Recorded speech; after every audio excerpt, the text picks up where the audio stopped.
Assalamualaikum warahmatullahi wabarakatuh dan salam sejahtera. Selamat petang kepada semua yang hadir, yang berbahagia, Profesor, Dato' IR, Doktor dan para peserta dan hadiran-hadirat sekalian. Saya harap dengan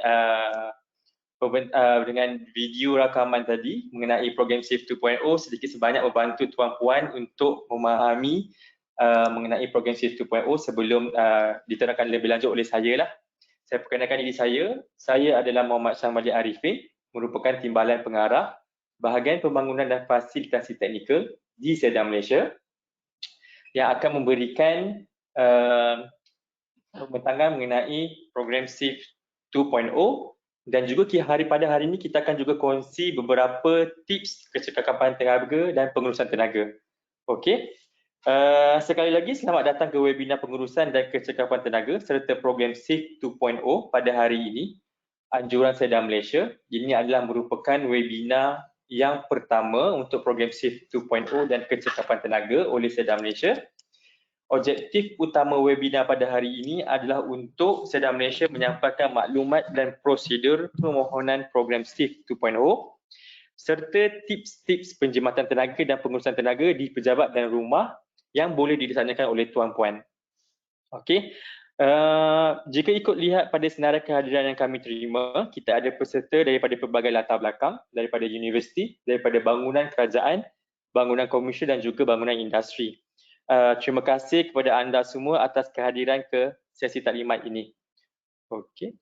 Cuma saya nak maklumkan sedikit sebanyak mengenai platform GoToWebinar. Untuk pertanyaan, tuan-puan boleh terus bertanyakan soalan di tab question di platform GoToWebinar. Sekretariat kami di Seda Malaysia akan mengumpulkan soalan-soalan tersebut dan akan menjawab soalan tersebut pada penghujung sesi hari ini. Okey. So tanpa membuang masa, saya akan membentangkan program yang pertama iaitu program SAFE 2.0 oleh Seda Malaysia. Seperti yang tuan-puan sedia maklum dan lihat di slide pembentangan, program ini adalah di bawah Kementerian Tenaga dan Sumber Asli dengan kerjasama Suruhanjaya Tenaga, Energy Commission dan NGC pelaksana adalah Seda Malaysia. Okay, merupakan sebuah program tawaran e-ribat bernilai RM200 apabila anda membeli alat penyaman udara dan peti sejuk cekap tenaga 4 atau 5 bintang yang terpilih. Okay. Nanti saya akan terangkan lebih lanjut mengenai program SAFE 2.0 dan cara-cara permohonan. So topik hari ini, tajuk pembentangan saya pada hari ini adalah merangkumi beberapa perkara iaitu mengapui tenaga lestari, pemanasan global dan kesan-kesannya, overview of energy efficiency and women empowerment, overview of energy efficiency dan program SAFE 2.0. So basically sebelum kita terangkan mengenai program SAFE 2.0 dan rasional kenapa program SAFE 2.0 diperkenalkan oleh kerajaan, adalah lebih baik saya terangkan mengapa program tersebut dikenal pasti dan dilaksanakan di Malaysia. So, tenaga lestari sustainable energy, fokus utama dia adalah disebabkan oleh global problem, climate change is the problem. Saya yakin tuan-puan telah sedia maklum mengenai global problem, pemanasan global, dan juga national concern, energy security, dan on concern sebagai manusia, environment and economy. So basically apa yang saya akan sentuh adalah lebih kepada aspek yang utama iaitu yang pertama global problem, climate change, isu climate change lah, okay, perubahan iklim.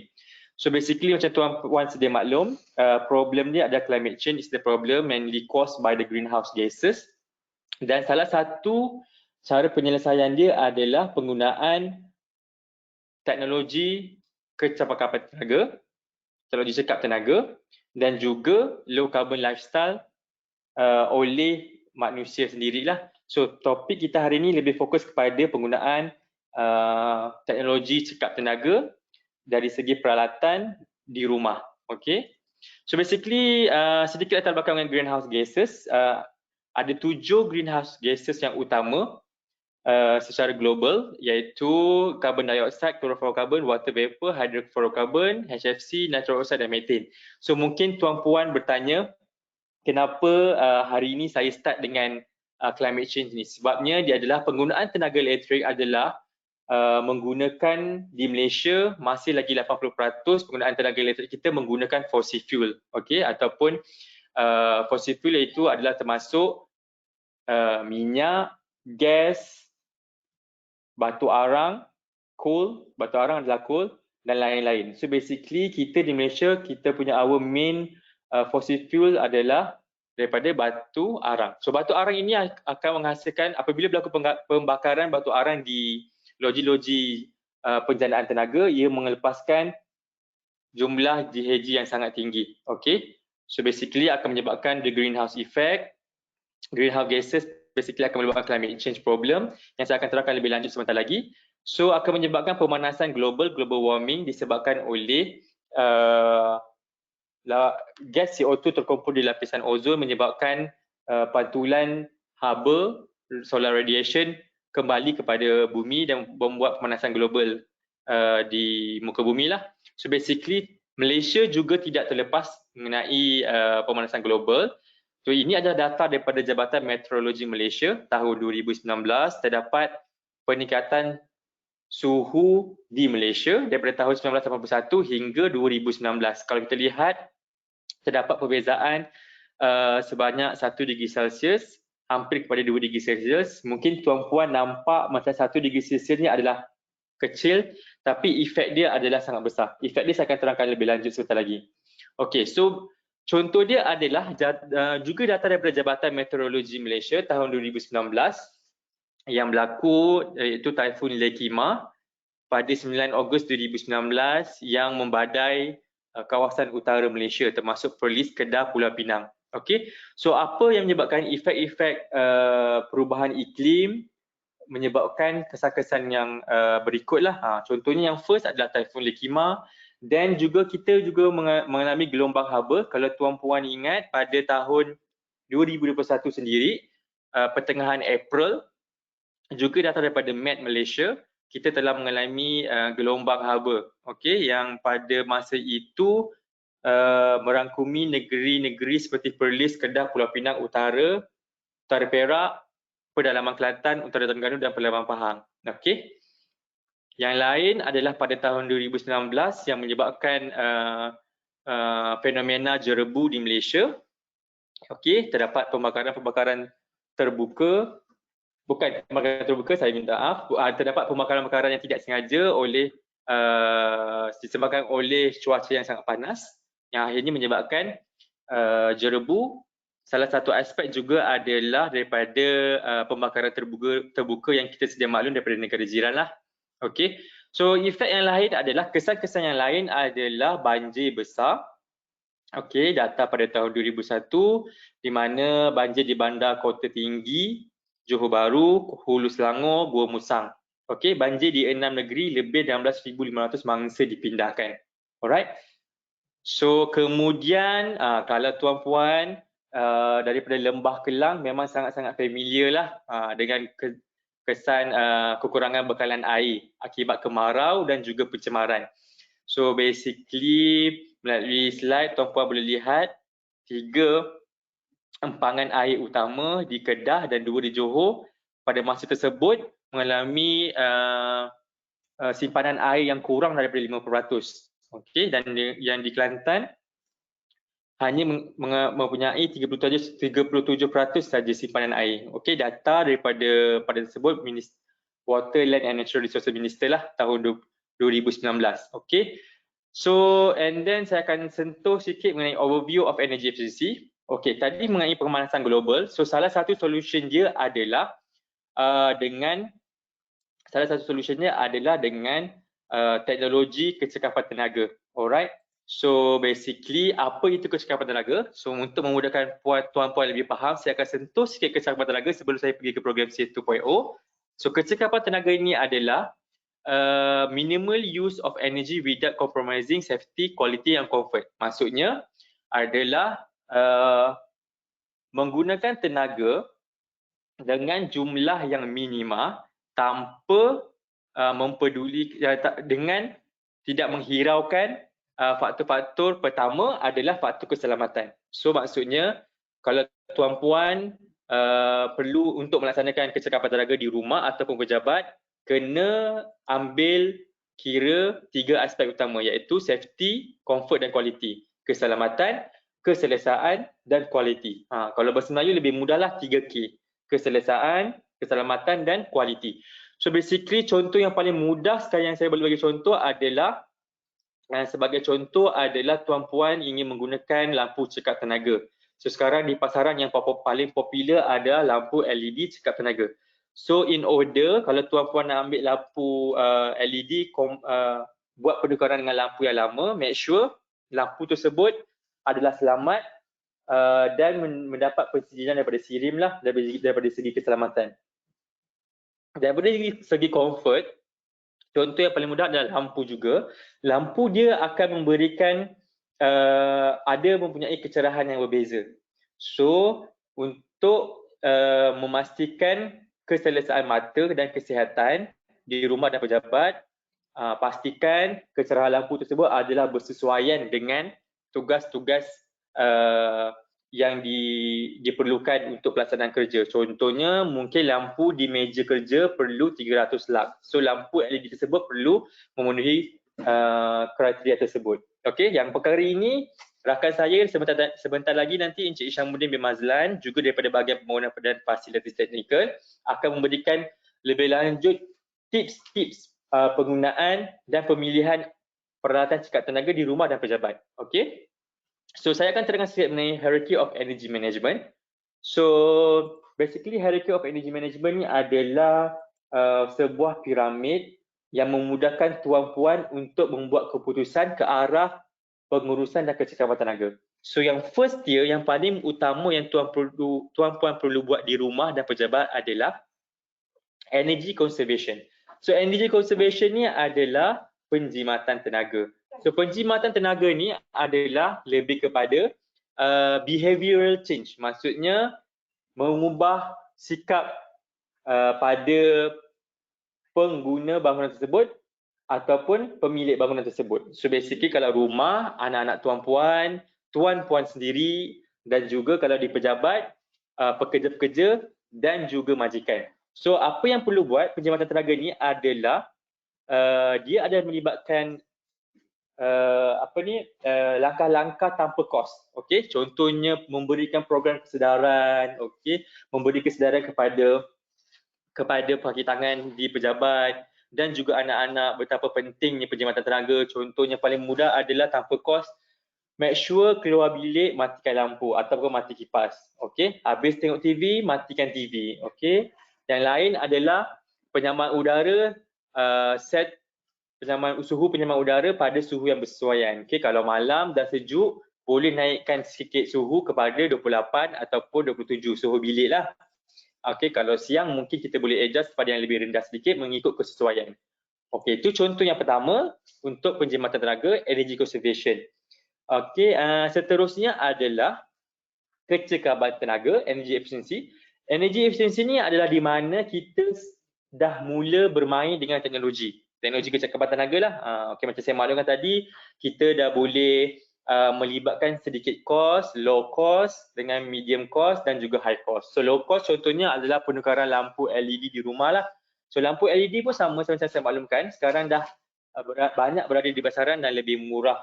Okey, kalau penyamaan udara dengan peti ais atau peti sejuk dan beberapa peralatan lain, ada 4 dengan 5 star, pelebaran 4 dan 5 star daripada Suruhanjaya Tenaga adalah lebih baik. Bermaksud peralatan tersebut adalah cekap tenaga dan menggunakan tenaga dengan lebih rendah. So yang ini pun sama juga, rakan saya Encik Syamudin akan terangkan lebih lanjut kemudian. Dan after, selepas tuan-puan telah melaksanakan tier 1 dan tier 2 piramid tersebut, iaitu tier pertama dan tier kedua piramid ini, and then barulah tuan-puan boleh offset penggunaan tenaga tuan-puan dengan pemasangan tenaga boleh baharu. So tenaga boleh baharu ni ada beberapa inisiatif lain oleh kerajaan lah, NEM 3.0 dengan Selco. So NEM 3.0 akan dibentangkan dalam webinar akan datang pada 11 hari bulan. Tuan-puan boleh lihat di laman Sesawang Sedar Malaysia, juga boleh daftar untuk briefing NEM 3.0, bukan briefing lah, sesi webinar juga NEM 3.0. Okey. So untuk program SAFE 2.0 ni memang dirancang dan dibina untuk dilaksanakan bagi kecekapan tenaga. Tuan-puan boleh tengoklah program SAFE 2.0 yang dilaksanakan oleh Sedar Malaysia, dan kita ada minimum energy performance standard yang dilaksanakan oleh Suruhanjaya Tenaga. So MAPS ni adalah contohnya adalah pelabelan peralatan cekap tenaga lah, 4 dan 5 bintang. Okey, kemudian saya akan terus, kemudian okey. So sekarang itu adalah sedikit latar belakang mengenai kecekapan tenaga dan pemanasan global, climate change, okey. Dan saya akan terangkan seterusnya mengenai pengenalan program SAFE 2.0. So basically program SAFE 2.0 ni adalah kedua dilaksanakan oleh Sedar Malaysia dan juga Kerajaan Malaysia. Yang sebelum ni adalah program SAFE 1.0. Okey, 1.0 iaitu pada tahun 2011. Pada tahun tersebut peralatan yang dikategorikan untuk program ini adalah peti sejuk, penyamaan udara dan chiller. Okey, so berdasarkan kejayaan program SAFE 1.0 ini ataupun SAFE 1.0, so kita kaji balik apakah inisiatif yang boleh dilaksanakan dan diteruskan dan pada masa tersebut, dan juga pada tahun ini program SAFE 2.0 terus dilaksanakan oleh Kerajaan Malaysia. Okey, macam saya maklumkan tadi, program ini adalah di bawah Kementerian Tenaga dan Sumber Asli dengan kerjasama Suruhanjaya Tenaga, Energy Commission.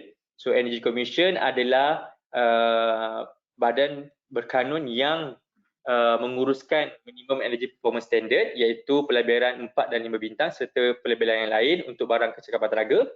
Dan Sedar Malaysia telah dilantik sebagai agensi pelaksana.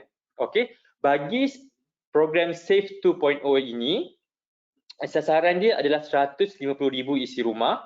Okey, tahun pelaksanaan 2021. Iribat setiap unit adalah RM200. Okey, apa iribat setiap unit RM200 ni saya akan terangkan lebih lanjut sebentar lagi. Jumlah peruntukan keseluruhan adalah 30 juta. So basically, pada dasarnya contohnya 30 juta bahagi dengan iribat RM200, so program ini akan memberikan faedah kepada 150,000 isi rumah seluruh Malaysia. Okey, termasuk Sabah, Sarawak dan juga Semenanjung. Okey, so tujuan dia adalah macam saya maklumkan tadi, kita sebagai pengguna, kita guna tenaga elektrik, kita akan menyebabkan pelepasan gas karbon dioksida yang mana akan menyebabkan pemanasan global. So kita punya sasaran utama adalah penjimatan tenaga. Okey, kita dapatkan anggaran penjimatan setahun adalah 52.67 gigawatt per jam, yang mana dijangkakan dapat menjimatkan RM20.78 juta. 20.78 juta ya, tuan-puan, dan juga mengurangkan pelepasan karbon dioksida sebanyak 35,000 tan. Okey, itu sebuah jumlah yang banyaklah. Okey. So dengan lebih terperinci apa itu SAFE 2.0, ini merupakan sebuah iribat RM200 untuk pembelian penyamaan udara atau peti sejuk cekap tenaga berlabel 4 dan 5 bintang yang sah oleh Suruhanjaya Tenaga. Okey.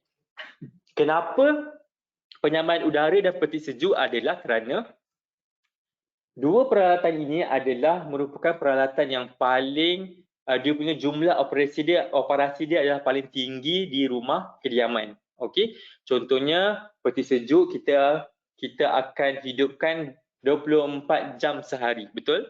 Kan? And then penyamaan udara kita kadang-kadang kita akan gunakan sebanyak lebih daripada 12 jam sehari. Sekarang ni dah musim-musim pandemik COVID-19, saya jangkakan dan saya rasa memang penggunaan elektrik tuan-puan dan saya sendiri juga meningkat disebabkan peningkatan penggunaan penyamaan udara di rumah. Okey, so macam saya maklumkan tadi, program ini berjumlah 30 juta ringgit untuk 150,000 isi rumah.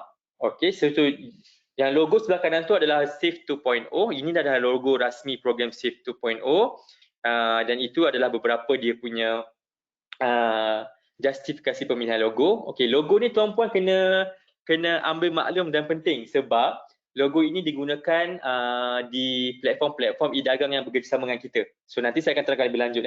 So logo ni nanti boleh masuk dalam platform e-dagang, cari logo ni dan peralatan tersebut adalah entitled ataupun layak untuk permohonan e-rebate RM200.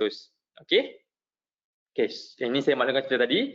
Jumlah pengguna domestik di Malaysia adalah 8.6 juta. So kita sebelum ni kita ada buat unit kuota setiap negeri, tetapi sekarang kita dah open kepada mana-mana negeri lah. First come first serve basis. Maksudnya siapa dapat, siapa cepat dia dapat lah. Sekarang kalau saya boleh share secara kasar, jumlah e-ribat adalah 150,000. Sebanyak hampir 50% daripada jumlah e-ribat tersebut telah ditebus oleh pengguna-pengguna seluruh Malaysia, pengguna-pengguna domestik di Malaysia lah. Okey, so kita jangkakan peningkatan permohonan penebusan e-rebate setelah beberapa sesi webinar oleh Sedar Malaysia lah. So tuan-puan boleh cepat-cepat mohon melalui di website Sedar Malaysia, ada detail dia, ataupun nanti saya akan terangkan lebih terperinci macam mana cara-cara untuk permohonan. Okey. So ini latar belakang sikit kerjasama bersama stakeholder yang bertanggungjawab dengan program SAFE 2.0. Saya minta maaf sedikit, title tu sedikit lari ke atas. Okey, so untuk program SAFE 2.0 ni, kerajaan dan Sedar Malaysia sendiri, kita bekerjasama dengan beberapa syarikat utility elektrik yang utama di Malaysia, iaitu Tenaga Nasional, Sabah Electricity, Sarawak Energy dan Nur Power. So basically 4 syarikat elektrik utama di Malaysia adalah bekerjasama untuk menyertai program ini. So syarikat-syarikat ini adalah bertanggungjawab untuk memberikan nombor akaun bil elektrik, tarikh domestik, nama dan negeri pemilik dan promosi program. So basically secara dasarnya kita buat semakan data tuan-puan, bukan data apa, data sama ada tuan-puan layak, sebab program ini hanya adalah untuk bil elektrik jenis tarikh kediaman saja. Okey. Dan kita juga bekerjasama dengan Suruhanjaya Tenaga, sebabnya Suruhanjaya Tenaga adalah pelaksana bagi program MAPS, Minimum Energy Performance Standard, yang melabelkan peti sejuk cekap tenaga berlabel 4 dan 5 bintang. Okey, so kita dapat maklumat terperinci daripada Suruhanjaya Tenaga.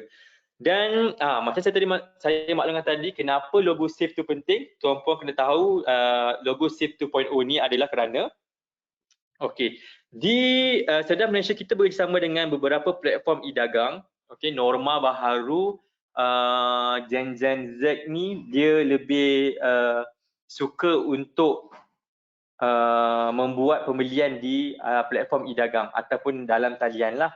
So kita ada Lazada, Shopee dengan PG Mall. Kenapa 3 platform e-dagang ini? Adalah kerana platform e-dagang ini adalah yang paling besar dan paling utama di Malaysia. Juga platform e-dagang ini adalah yang paling dipercayai dari segi keselamatan data dan juga kepelbagaian produk. So kita bekerjasama dengan Shopee, Lazada dan PG Mall lah. So nanti saya akan terangkan lebih lanjut. Okey, dan kita juga telah mendaftarkan beberapa pekedai peruncit yang sah untuk menyertai program SAFE 2.0. So untuk program SAFE 2.0 basically tuan-puan boleh membuat permohonan melalui platform e-dagang Lazada, PG Mall dan Shopee. Tetapi kalau tuan-puan jenis yang lebih suka untuk membuat pilihan secara fizikal, boleh pergi beberapa pekedai dan peruncit yang berdaftar dengan Sedar Malaysia seluruh Malaysia. Pada data Disember 2020 terdapat 1,005 pekedai dan peruncit berdaftar. Okey, sekarang kita ada hampir kepada 1,220 pekedai berdaftar bersama Sedar Malaysia. So maklumat terperinci mengenai pekedai berdaftar, di mana lokasi, apa nama kedai, boleh dilihat di laman Sesama Sedar Malaysia. Kita ada list terperinci mengenai kedai-kedai tersebut. Okey, so mungkin tuan-puan tertanya-tanya, apakah kriteria kelayakan untuk permohonan? Okey, so basically ini memang soalan cepu emas lah selalu kita terima. Saya Cik Hambali, saya nak apply tapi saya tak tahu saya layak ke tak.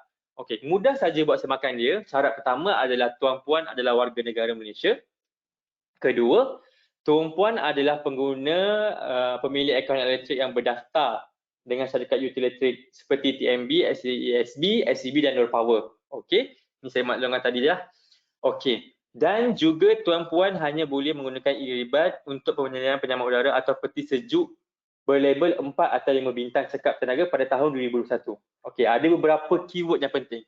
Pertama, hanya boleh digunakan untuk pembelian penyaman udara atau peti sejuk. Okey, kedua, yang berlabel 4 atau 5 bintang cekap tenaga sahaja. Okey.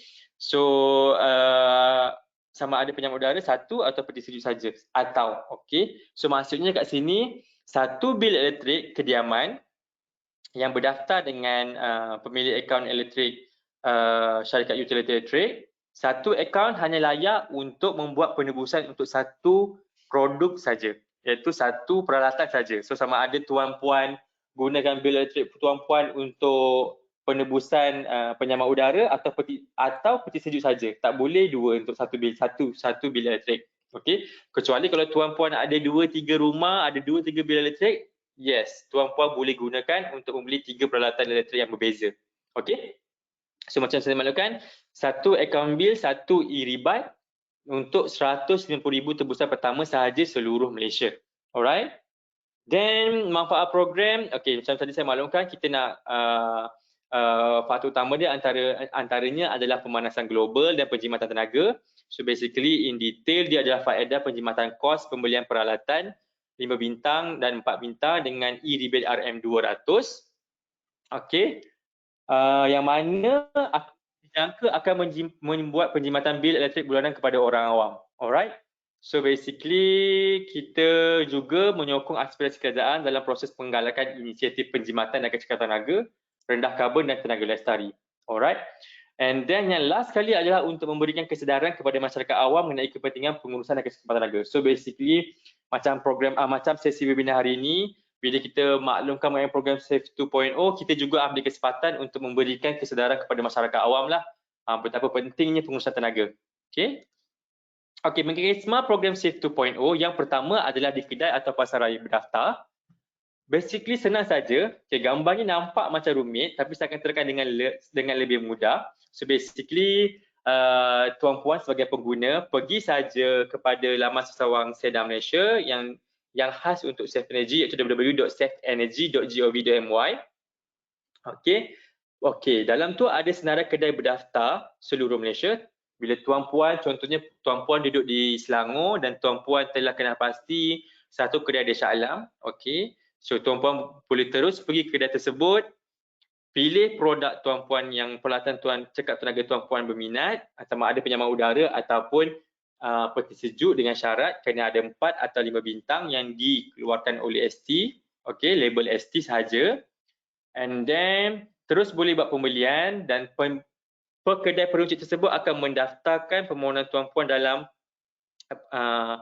sistem SAFE 2.0 dan membuat semakan kelayakan. Okey, basically tuan-puan bawa bil elektrik, tunjuk bil elektrik, kedai peruncit akan masukkan data, dia akan terus dapat result immediately. Okey, terus dapat keputusan pada waktu tersebut sama ada tuan-puan atau layak. Kalau tuan-puan layak, boleh membuat tuntutan e-rebate di mana jumlah kos peralatan yang perlu dibayar telah ditolak dengan jumlah e-rebate RM200. Okey, contoh kalau peti sejuk tu RM800 ataupun RM1,000 contoh, peti ais, tuan-puan layak e-rebate akan terus tolak 200, tuan-puan perlu hanya bayar RM800 saja pada kedai tersebut. Okey. Alright, and then yang kedua adalah mekanisme melalui program pembelian secara atas platform e-dagang. Okey, dalam talian platform e-dagang, sama juga pengguna, tuan-puan sebagai pengguna, pergi ke platform tuan-puan yang tuan-puan gemari ataupun yang paling selesa untuk guna, sama ada Shopee, Lazada ataupun PG Mall. Okey, dalam platform e-dagang ini, Shopee, Lazada, PG Mall, dia akan ada logo SAFE 2.0. Itu yang saya maklumkan tadi. Tuan-puan kena familiar dengan logo program SAFE 2.0. Tuan-puan pergi klik pada logo tersebut. Okey, dalam tu ada senarai peralatan yang layak untuk menerima e-rebate RM200. Okey, tuan-puan buat pembelian melalui PG Mall dan Lazada, Shopee dan Lazada. Dan permohonan tuan-puan akan diberikan oleh PG Mall, Lazada, Shopee kepada Seda Malaysia. Seda Malaysia akan membuat semakan kelayakan semasa dalam 3 hingga 5 hari dan memberikan maklumat kelulusan kepada Shopee, Lazada dan PG Mall. Okey, platform e-dagang ini akan maklumkan tuan-puan telah layak mendapat RM200. Terus tuan-puan boleh buat pembelian dengan memasukkan voucher kod yang diberikan oleh platform e-dagang, dan kemudian terus tuan-puan dapat penjimatan RM200 lah e-rebate. Untuk platform Shopee, tuan-puan juga boleh terus berhubung secara chat ataupun berbual secara chat dengan pekedai yang berdaftar di Shopee untuk membuat semakan pembelian peralatan dengan e-rebate RM200. So kedai tersebut yang berdaftar dengan Shopee akan buat semakan dan terus memberikan diskaun kepada tuan-puan. Okey.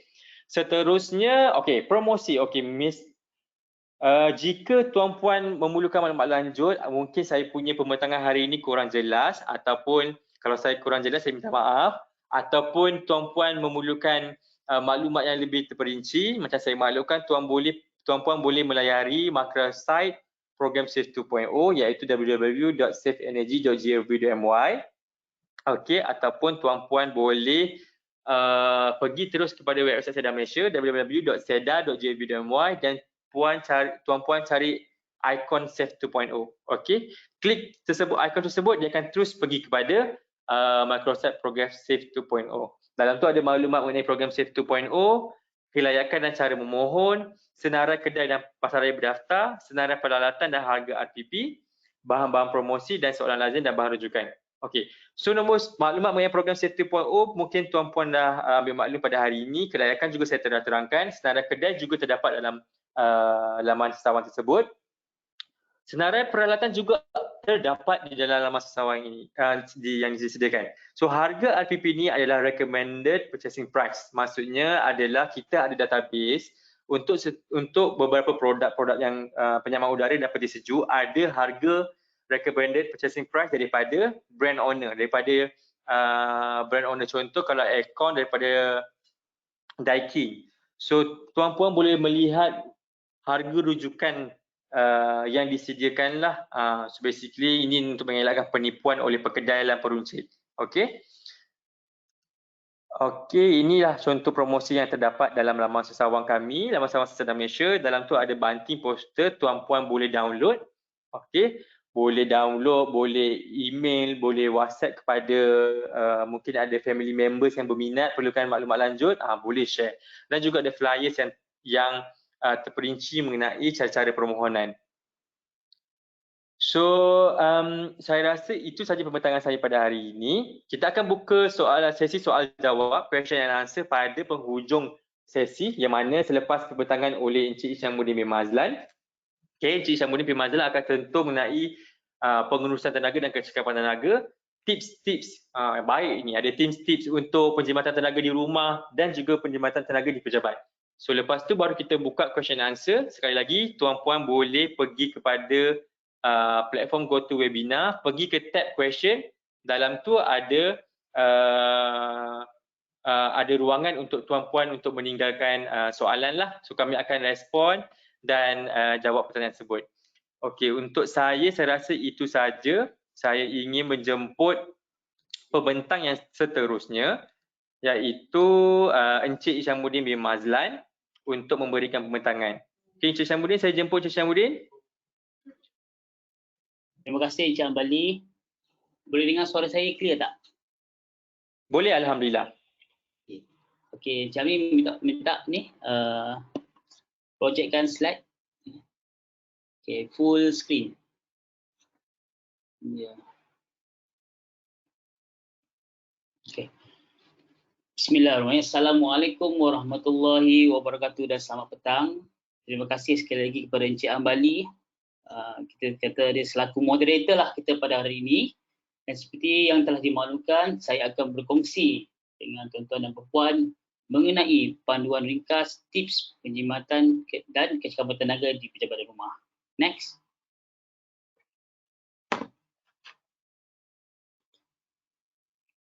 Next Ambali ya.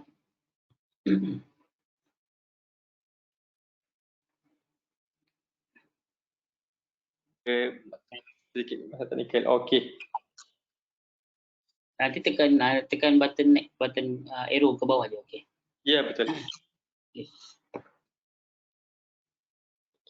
Sebelum saya berkongsi secara terperinci tips-tips tersebut, suka saya ingin menarik perhatian tuan-tuan dan puan-puan mengenai isu terkini yang mempunyai kaitan yang secara langsung kepada semua rakyat Malaysia, iaitu senario semasa PKP. Ya, kalau kita lihat Keratan Akhbar Berita Harian pada Mei 28 Mei 2020, iaitu semasa PKP kali pertama diadakan, telah menunjukkan penggunaan elektrik kediaman telah meningkat secara mendadak sehingga 50%. Perkara ini jelas memberi kesan besar kepada rakyat Malaysia yang kebanyakannya terkesan dengan pandemik COVID ini, dan juga ia sebenarnya perkara tidak mustahil berlaku kerana semua rakyat Malaysia, hampir kesemua rakyat Malaysia tidak dibenarkan keluar dari rumah dan juga menjalani aktiviti harian termasuk bekerja dari rumah dan juga anak-anak belajar secara atas talian. Untuk makluman semua, situasi ini bukan hanya berlaku di Malaysia, bahkan di seluruh dunia. Next. Untuk perkongsian seterusnya, saya ingin mengajak tuan-tuan dan puan-puan untuk melihat secara detail, secara terperinci bil elektrik kediaman kita. Untuk bil elektrik kediaman, sebagai contohnya bil TNB di Semenanjung, jumlah hari untuk bacaan sebulan adalah selama 31 hari. Tetapi sekiranya melebihi 31 hari, pengiraan secara purata akan dibuat. Dalam bil elektrik kita ada maklumat utama seperti maklumat nama pemilik akaun, seperti pada nombor 1, dan juga alamat kediaman. Yang paling penting adalah saya ingin tekankan adalah pada bahagian nombor 8 dalam bil elektrik yang menunjukkan jumlah penggunaan elektrik dan juga jumlah bil yang perlu dibayar mengikut blok tarif. Selain itu, terdapat tambahan bayaran yang dikenakan di bil yang berlabel nombor 9. Kalau kita boleh zoom in, kita tengok pada bahagian kegunaan bulan semasa, iaitu kenaan terhadap kumpulan wang tenaga boleh baru itu sebanyak 1.6% dikenakan kepada pengguna yang menggunakan tenaga elektrik melebihi 300 kWh sebulan atau bersama dengan RM77 ke atas. Next. Okey, tuan-tuan dan puan-puan, saya ingin menunjukkan satu contoh mudah. Contoh mudah yang menunjukkan jumlah penggunaan berbanding jumlah bil yang perlu dibayar. Gambar A menunjukkan penggunaan tenaga elektrik dari segi kilowatt-jam, dan juga gambar A juga menunjukkan jumlah penggunaan tenaga elektrik hampir sama setiap hari. Gambar B pula kita boleh lihat adalah jumlah bil yang perlu dibayar, dan untuk 7 hari pertama kotak berwarna oranye itu menunjukkan bil elektrik adalah rendah, tetapi setelah melebihi seminggu bil akan meningkat walaupun jumlah penggunaan adalah sama. Contohnya adalah bermula pada 3 Julai sehingga 1 Ogos. Kedua-dua gambar ini menunjukkan jumlah hari yang sama. So, ini adalah kerana jumlah bil adalah berdasarkan unit penggunaan tenaga seterusnya untuk menentukan nilai tarif. Kesimpulannya, semakin banyak kita guna, semakin tinggi bil elektrik. Next. Ini adalah blok tarif kediaman untuk pengguna TNB. So, seperti saya maklumkan tadi, penentuan tarif adalah berdasarkan blok kegunaan jumlah tenaga secara kumulatif. So, sekiranya tuan menggunakan 350 unit kilowatt-jam untuk 200 unit kilowatt pertama, kadar tarif adalah 0.218 dan 150 unit seterusnya, kadar tarif adalah sebanyak 0.334 sen. Next. Okey. Baiklah, sekarang saya ingin memulakan dengan panduan pengurusan dan menggunakan tenaga cekap di rumah. Okey, next. Okey, seperti Encik Amir telah terangkan, saya just nak refresh baliklah ini apakah memasukkan kecekapan tenaga. Kecekapan tenaga ni adalah penggunaan tenaga secara minimum tanpa kompromi dengan keselamatan, kualiti dan keselesaan. Maksudnya kita tidak bolehlah kita tutup kipas, sanggup berpanas semata-mata untuk cekap tenaga atau untuk jimat tenaga. Next. Untuk sebuah rumah teres, berdasarkan kajian yang dibuat oleh TNB menggunakan smart meter dan juga satu laporan yang panggil Home Energy Report yang diadakan bermula pada tahun 2018, pecahan penggunaan tenaga adalah seperti berikut. Iaitu penyambung udara adalah peralatan yang paling tinggi penggunaannya Penggunaan tenaga diikuti dengan peralatan memasak dan membasuh. Daripada carta ini tunjukkan penyamang udara menggunakan 49% daripada jumlah penggunaan tenaga, dan juga peralatan memasak dan membasuh merangkumi 15% daripada jumlah tenaga. Selain itu, kalau kita tengok peti sejuk sendiri hanya satu peralatan saja juga menyumbang pada 8% penggunaan tenaga walaupun satu peralatan saja. Okay, next. So ini peralatan itu utama di rumah. Kita nak just perkongsian seterusnya adalah perkongsian peralatan elektrik utama mengikut kawasan di rumah. So kalau kita ada peti sejuk, di kawasan dapur kita ada peti sejuk. Itu wajiblah bagi setiap rumah. Seterusnya kita ada penapis air. Penapis air kini menjadi satu keperluan pada masa kini, dan jangan lupa ia juga dipasang 24 jam sehari dan setiap hari selama setahun. Dan juga kita ada juga kalau kita tengok periuk nasi sekarang ni periuk nasi pun ada yang teknologi yang pelbagai multi-purpose jenis periuk nasi. Next. Seterusnya kawasan di ruang tamu. Ruang tamu of course kita ada set home theater, ada television, selain itu kita ada penapis udara dan penyamar udara. Semua peralatan ini menjadi satu keperluan sejak PKP kerana masyarakat Malaysia lebih lama meluangkan masa keluarga di kawasan ruang tamu. Next. Okay. Seperti saya terangkan tadi, kawasan basuhan dan bilik air juga menyumbang utama untuk peningkatan bil elektrik, iaitu majoriti setiap rumah mesti ada mesin basuh. Ini menjadi keperluan. Terkini mesin pengering baju juga sudah mula banyak digunakan di rumah. Selain itu, waktu itu juga menjadi peralatan lazim di rumah. Next. Di kawasan bilik tidur pula kita ada penyamar udara dan juga kipas. Berikutan untuk di kawasan untuk keadaan senario PKP sekarang ni, proses pembelajaran anak-anak dan juga ramai yang bekerja di rumah, kita dapat tentu adalah kawasan di rumah yang kita sediakan sebagai ruang bekerja dan belajar. Dan peralatan utama di kawasan ini secara lazimnya adalah laptop, desktop komputer juga printer. Oleh itu daripada senarai peralatan tersebut saya jelaskan tadi, kesemua peralatan utama di rumah digunakan secara intensif sepanjang PKP ini. Next. Okay. Sekarang saya akan kongsikan tips penyumbatan tenaga di rumah. Saya pilih beberapa peralatan yang jelas menggunakan tenaga lebih besar berbanding peralatan lain. Sebagai contohnya, pertama kita tengok adalah penyamang udara atau aircon. Tips yang pertama kita boleh dari segi saiz. Saiz kita boleh pilih saiz unit penyamang udara yang bersesuaian dengan keperluan. Yang kedua, kita perlu pastikan tiada halangan saluran udara. Jangan halang saluran udara unit penyamang udara dengan langsir atau perabot. Yang kedua, untuk tingkap dan pintu di kawasan yang kita pasang penyamar udara, pastikan pintu dan tingkap sentiasa tertutup supaya bilik sentiasa sejuk. Yang kedua, sekiranya boleh, tuan-tuan boleh gunakan pembumbung atau seling berpenebat haba serta cuba meminimumkan pelepasan udara sejuk melalui bawah pintu dan tingkap.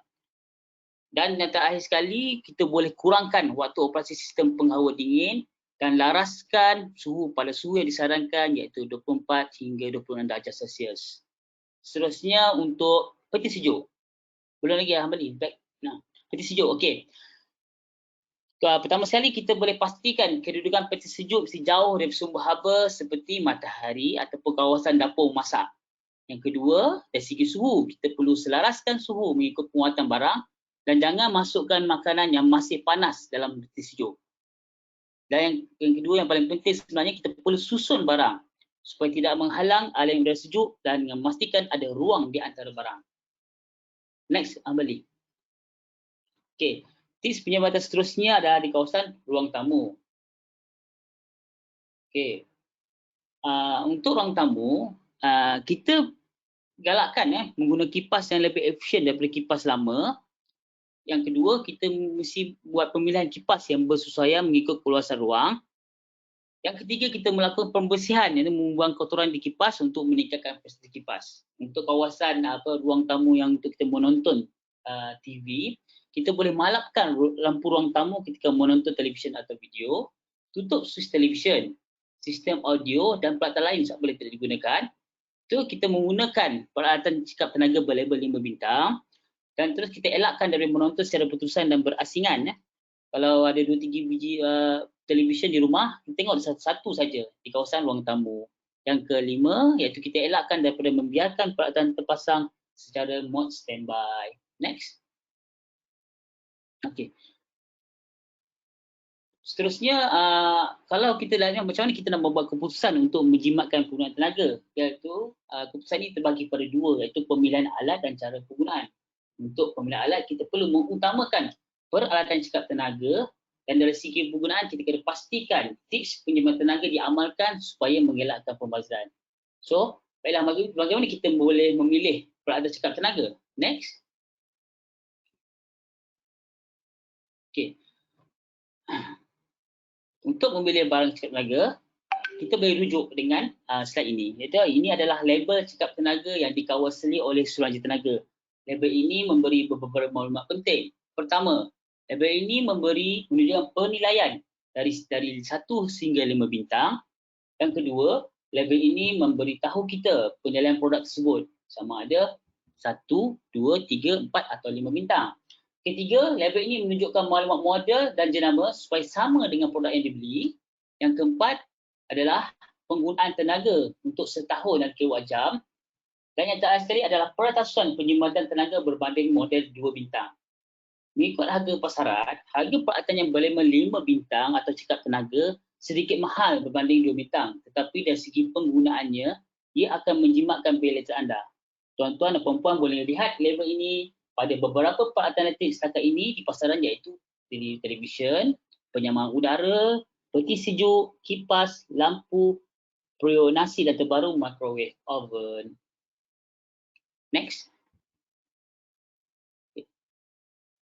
Okay, sekarang saya akan kongsikan tips pengurusan tenaga dan menggunakan tenaga cekap di pejabat. Next. Okay. Seperti penerangan oleh Encik Ambali tadi, pengurusan tenaga adalah satu aktiviti atau proses bagi memastikan penggunaan tenaga dengan cekap dalam sesebuah organisasi yang boleh mengurangkan kos utility tanpa mengurangkan kualiti produk atau perkhidmatan. Next. Untuk sesebuah organisasi yang ingin memulakan inisiatif pengurusan dan kecekapan tenaga, gambar rajah ini boleh dijadikan sebagai rujukan asas, iaitu ini adalah berkaitan proses pengurusan tenaga melibatkan 10 tindakan utama, iaitu yang pertama adalah organize a management resources, yang kedua appoint an energy manager atau kita melantik pengurus tenaga berdaftar, ataupun sekiranya tiada pengurusan kita boleh melantik mana-mana pekerja kita yang arif mengenai penggunaan tenaga dan proses produk kita. Yang ketiga, kita prepare an energy policy. Yang keempat, kita set up energy monitoring dan reporting system.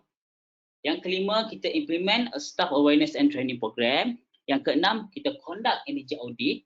Yang ketujuh, kita prepare a plan of action based on audit finding. Yang keenam, kita implement action based on apa yang audit report yang kita telah sediakan.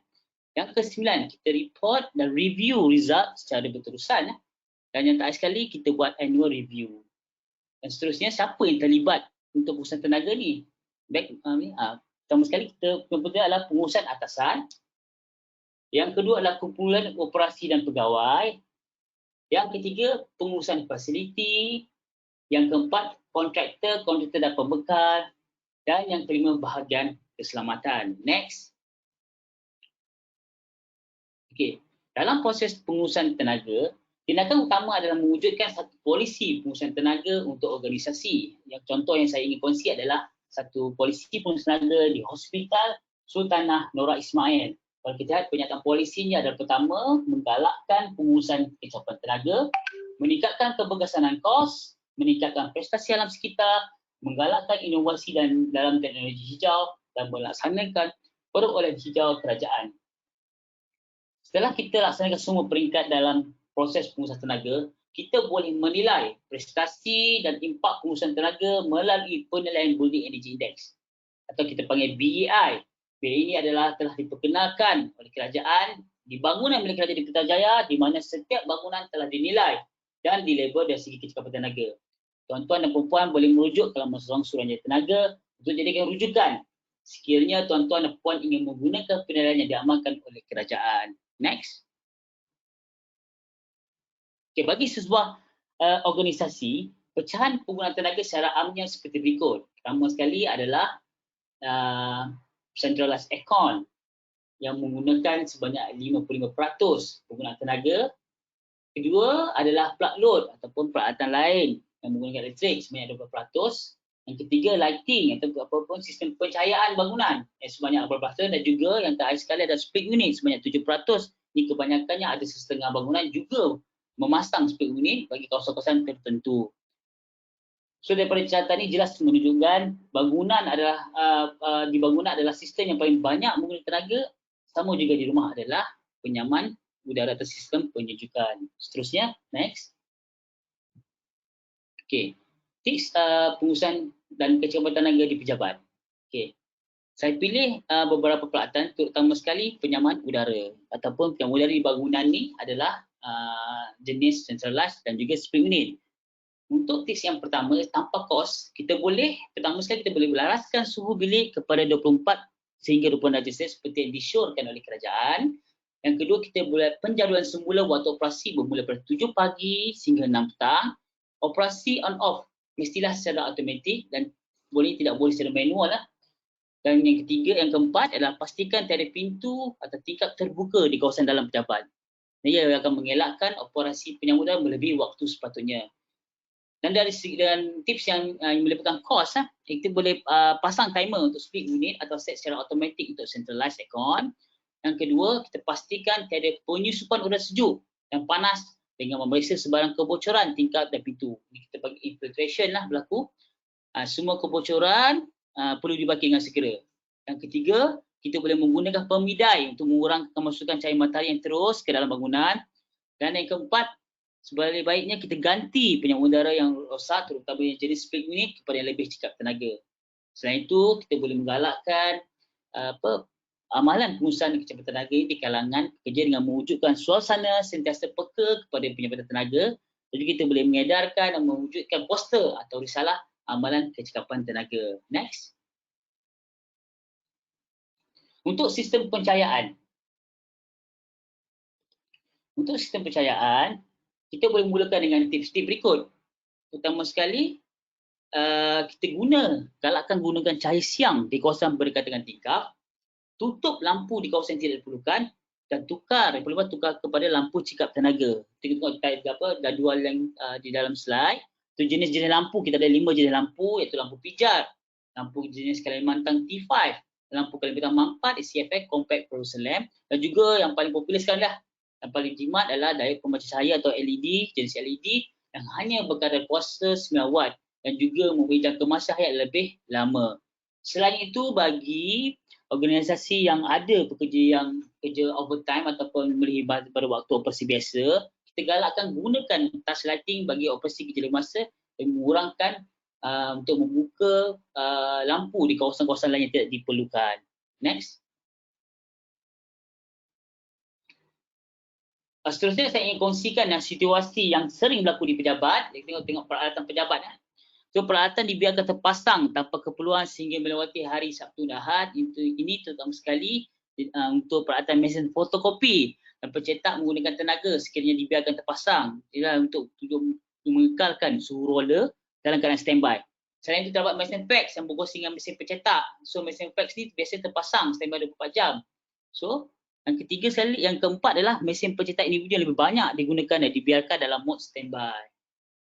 Oleh itu mari kita amalkan tips-tips berikut. Yang pertama, kurangkan operasi dan jadual on-off peralatan. Membeli peralatan yang memiliki label cekap tenaga, menggunakan sistem IT dan elektronik mengikuti. Yang keempat, kita sediakan laptop untuk pekerja berbanding desktop komputer.